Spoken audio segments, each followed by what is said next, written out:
Hello everybody and welcome back for a VR rundown. As always, I am Mateo311 and this is your one channel for everything VR related. Today we are checking out I Expect You to Die 2. Now these videos used to be a 1-minute YouTube short, but that format wasn't cutting it. And now I plan to deliver everything you need to know in 3 minutes or less. Plus you'll get some additional gameplay and commentary at the end. So let's start things off with a quick summary. I Expect You to Die 2 is the sequel to the classic VR, comical, spy-themed puzzle escape room title where you die a lot. It's available on all major platforms including PC VR, PlayStation VR, and the Oculus Quest for $24.99, and it's roughly 3 to 6 hours of hilarious puzzle antics. There's a minor amount of replayability because each level has a hidden trophy to find, and once you complete a level, your future attempts basically turn into a speedrun challenge. I Expect You to Die 2 brings the same level of polish and humor as its predecessor, and overall they've made some improvements across the board. The storyline and voice acting is a nice step up, graphically the game has improved, but most importantly, each puzzle feels distinct now. On some levels, a humorous death is around every corner, and you'll need to use a bit of trial and error. On others, you may need to make quick decisions, and sometimes it's just a pixel hunt for a hidden object.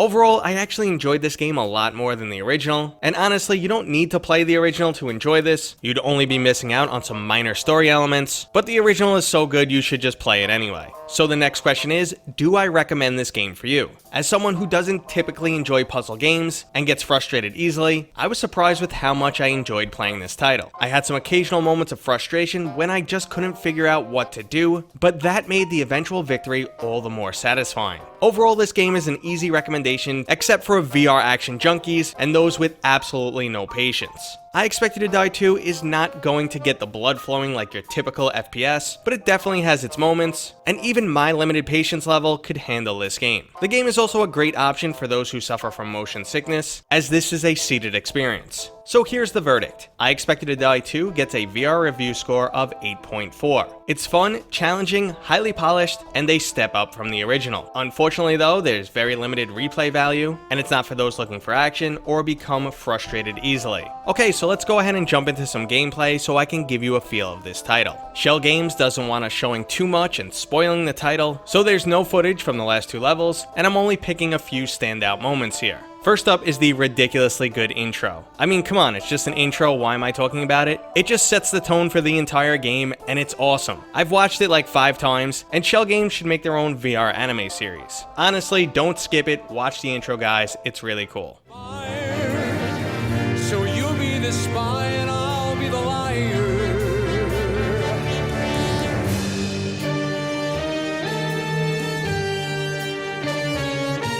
Okay, so let's move into the first level. Obviously, there's going to be some minor spoilers, but this is a great example how sudden death is around every corner, timing is extremely important, and you need to check every inch of your surroundings. For me, this was honestly one of the harder levels because I kept missing something obvious and I wasn't doing things in the right order.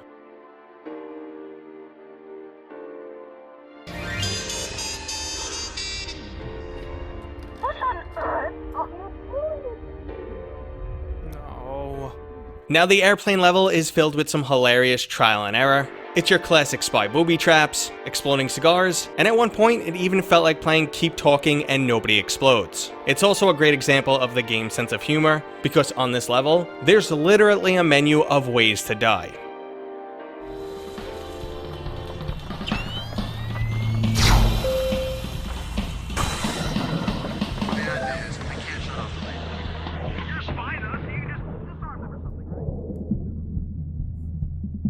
So next I got to feel like Tom Cruise rappelling down into a building for an epic heist. The overall pressure is lower on this level, so there's less death lurking around every corner, but there were a lot more hidden objects. It was a great change of pace, and there was also a lot more dialogue available on this level for those who like a good storyline.